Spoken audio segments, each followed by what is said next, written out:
Hi, what's going on guys? It's Almond. Welcome back to another Wizard101 video. In today's video, I'm going to give you guys my in-depth review on the spells that are coming in Wallaru. Now that we have the released card art and what the actual spells do, we can compare them to spells that already exist in game and compare the value if these spells are actually worth it for your school, or are they just completely just fodder and you're never going to use these spells. So we'll talk all about it one by one, and I'll give you guys my honest review on each one if they're actually worth using, and we'll compare them to other spells like I said. So if you do enjoy this type of content, be sure to leave a like, subscribe, all that type of stuff, and let's get into it, shall we? So the main concern based upon this is that the spells do not have a gambit. None of these spells that were shown in the KI Live have a gambit, and none of the cards that the card art has, none of them have listed gambits. They're just all pure AoEs, no condition behind them or anything like that. Now eventually Cam said that there will be a bottom path one day, but for now we left it out because they still have to finalize how AoEs in advanced combat, plus they have to decide how they want to evaluate the AoE conditions. So everyone knows that AoEs are going to be basically shredded in the future. I'll talk about it more in another video, which is pretty straightforward. We all knew that this was coming due to the fact of all the changes that have been happening lately. So we'll talk about that in the near future, but just keep in mind these spells will not be like this permanently. For now, this is just treat this as like the top path for these spells. The bottom path will probably be the ones that like have a condition on them and will be used in advanced combat, while the top one will be probably PvP locked, etc., or advanced combat locked, whatever, down the line. So keep all that in mind moving forward, and now let's actually talk about the spells one by one. So let's talk about the myth one first, right? I figured this was going to be the myth one. I mean, judging by the video, I basically got spot on with all the spells. A lot of players thought the bounce spell was going to be like a storm and myth or something like that, but honestly I was right, and was storm and death. So we'll take that. So here's the myth spell. It's 3 pips. I think it's called Drop Bear Fury. It requires a fire pip like I stated, and max tier, which is tier 3, it's only doing 450. Now let's compare that to other spells. You're probably looking at this like, is this useful? You can use this round 1, keep that in mind. If you have a decent amount of arch mastery and stuff like that, you can get a school pip round 1. Basically make sure you're not competing against your friends, because someone in your team will probably get the school pip before you.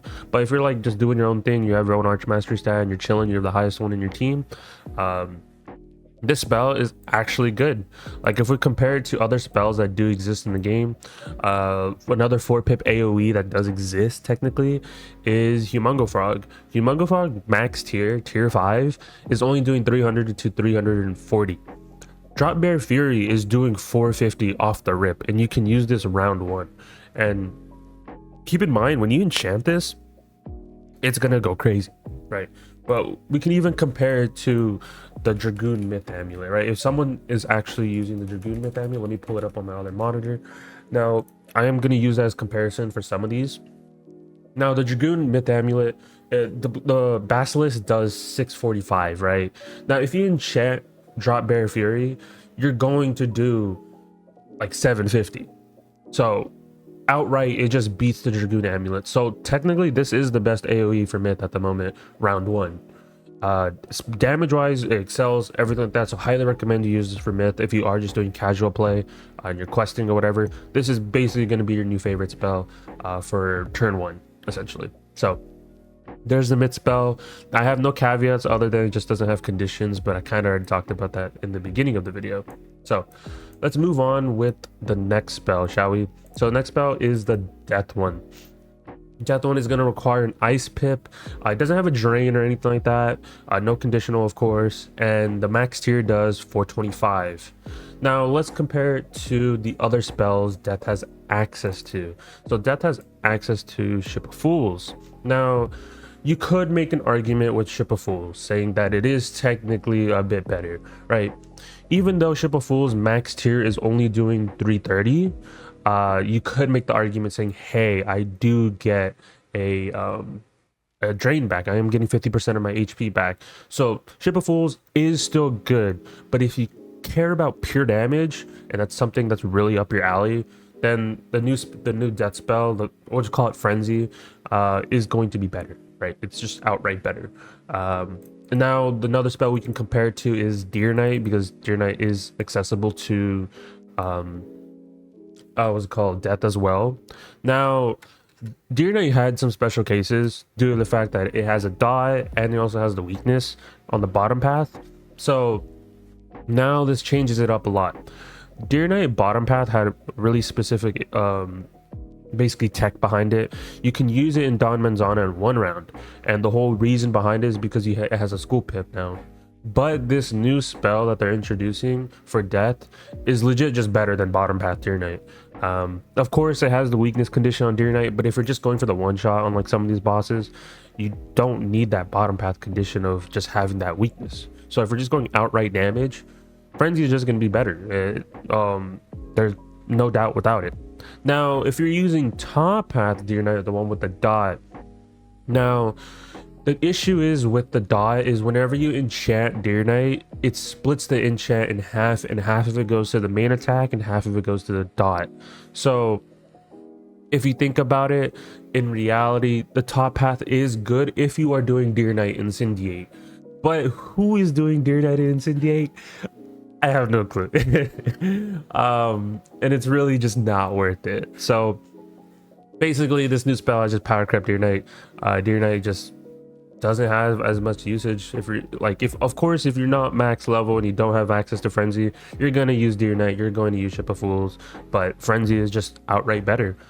Even with Don Manzana, if you are still going to farm that, but let's be honest, there's going to be a new quote-unquote Don Manzana farm in Wallaru, so there's just no reason, right, at all, unless there's a pity system, and you know, that's a whole separate thing. But so yeah, death spell, of course the new one is going to be better than all previous death spells. We can even compare it to Dragoon if we really want to. Let me pull that up too.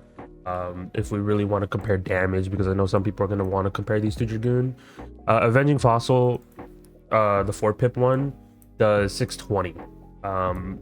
Of course if you enchant frenzy, that's doing 725.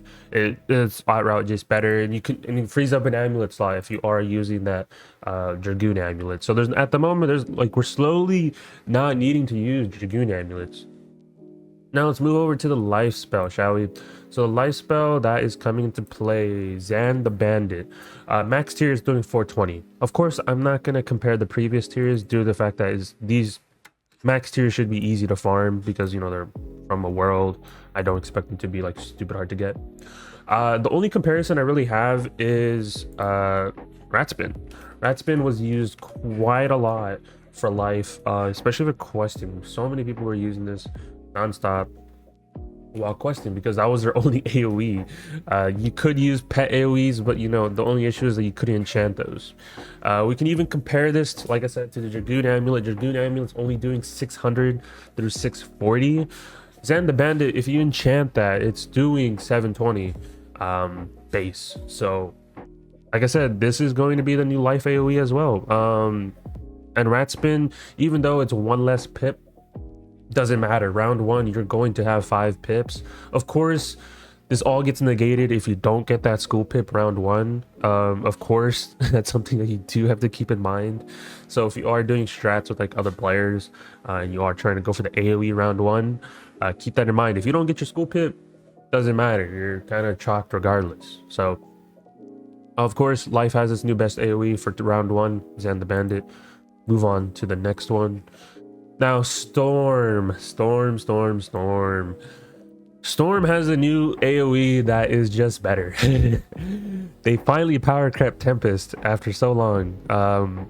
And there was an argument that, you know, Storm has access to other spells, like, you know, they do have access to the Dragoon amulet, right? The Dragoon amulet was doing 715 through 735, I believe, or 755. I don't remember exactly on top of my head, but that was like the best, right? It was better than Tempest. People were using that if they had access to it.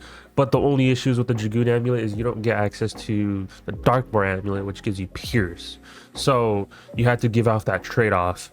But now you can use this new spell Bunyip's Rage, which does 625. Now, the thing is with this one's a special case. A lot of players are speculating that you can use these spells on other schools. I know that there's spell limit paths behind these, and that there is a school quest that is going to be accessible through questing. Now, if you can learn these spells on other schools, this changes the game drastically due to the fact that Dorm is actually viable. I can't believe I'm actually saying that, because the fact that you can have stupid high damage on a death and have higher health and resist, I don't think higher, but probably like more resist, and do almost exactly what a Storm does, you have access to a spell that is better than a Tempest, and you can train this. That's only if the case is if you can train this on other schools. If you can't, well, this argument's flawed. Well, still, Dorm is not going to be as great, right? Of course, if Dorm has access to Bunyip's Rage, wild. That is actually wild. But yes, if they're exclusive on the spell or on their school, still, Bunyip's Rage on Storm is amazing. It's better than Dragoon Amulet. It is equivalent to using a Stormlord round 2. You're losing a little bit of damage and a stun, but in the fact that you can do it one round earlier is crazy, because base Stormlord does 690 and Bunyip's Rage at tier 3 does 625. That's still wild to me. You're doing almost this, you're basically doing Stormlord round 1. That's, like I said, that's if you get the death pip, etc. But even then, like, the thing is with Storm though is even if they don't get the school pip, you can just Tempest. But most players are gonna be like, well, lower your RH mastery so the Storm can use his school pip, which is what players are going to do. So Storm 1, top tier as well. Now let's move on to the Fire one though. The Fire one is gonna get a lot of eyes because a lot of players have been using that Dragoon Amulet for such a long time. It's been so good on Fire for a while. There hasn't been a time where I'm just like, take off Dragoon Amulet. This might rival it. So I think it's called Phasmania or something like that. I can't really pronounce that. Sorry about that, guys. But it's 3 pips, requires a life pip, and it does 505. Now, let's compare to Meteor Strike. Meteor Strike has a spell path similar to the other spells. It does 640 to 340 to 380 at max. Now, outright, the new spell for Wallaru is just better. It is just better. Now, let's compare it to Dragoon. The Fire Dragon Amulet from the Dragoon set, whatever you want to say, does 680 to 720. Now, it is time for me to say that the Dragoon Amulets have been completely power crept. There's no reason to use these Dragoon Amulets unless you are lower level and you do not have access to the Wallaru spells. It's just straightforward. Of course, you could argue like, hey, I'm giving my Arch Mastery to like a Storm, right? And let's say you're doing a fight and you have a Storm and a Fire. Now, the argument can be made that, hey, my Storm is taking up all the Arch Mastery so he can get a school pip round 1, and I still want to be able to hit, so I have my Fire Dragon. That is completely fine. That is completely fine. There's probably going to be some tech behind that for certain bosses. I can see it happening. But if we're just saying the Fire is going to be the hitter, Dragoon is just power crept. Sorry. And so I'd say it's still worth keeping a Fire Dragon or Fire Dragoon Amulet on your character. I wouldn't say it's completely outright just gone, like, don't you touch that anymore. You can still use it. You can still 100% use it. It's still quick animation time. I'm not gonna like complain, right? It's still good, but let's be honest, for Fire, neither of these spells are good. Do you know why? Scald Incendiate exists. So that's why this spell's good. Is it better than Scald Incendiate? No. If you're by yourself, yeah, it's good. If you're in team play, why aren't you Scald Incendiating? If it's a boss that you can't Scald Incendiate, okay, you have your argument. But the Fire spell is still good. Theoretically, it's still power creeping Fire Dragon, the amulet. So keep that in mind, Fire players. Now, Ice hasn't been talked about that much, right? Ice has just been there. Myth has just been there. So To see them getting a better AoE is shocking. Tier 3 count is going to do 420. Crazy number, right? Now let's compare it to Blizzard max tier 5. Blizzard max tier 5 is going to do 275 to 315 outright. This power increase Blizzard. You can do it round 1 as always. Now let's compare it to Reindeer Knight. Now Reindeer Knight has been a staple for a while, especially for questing for low levels. Reindeer Knight is just better. But now that we have these Wallaru spells, same situation that applies to the death spells. So similar to Deer Knight and Reindeer Knight, of course, they have that dot, but instead of a weakness, for the bottom path, it's a shield. Now, if we're enchanting it and everything like that, and you have your argument. Now, if you're trying to go for a quick kill, of course, the Wallaru spell will be better. But if it has a lot of HP and you really need to use that dot or something like that, I can see players using that Reindeer Knight top path. Reindeer Knight top path is not going to get benched for ice. I'd say it's just depends on your situation, right? The bottom path of Reindeer Knight, you're not using that. Be straightforward, you're not using that. There hasn't been a usage for bottom path Reindeer Knight. It's just no. I just know.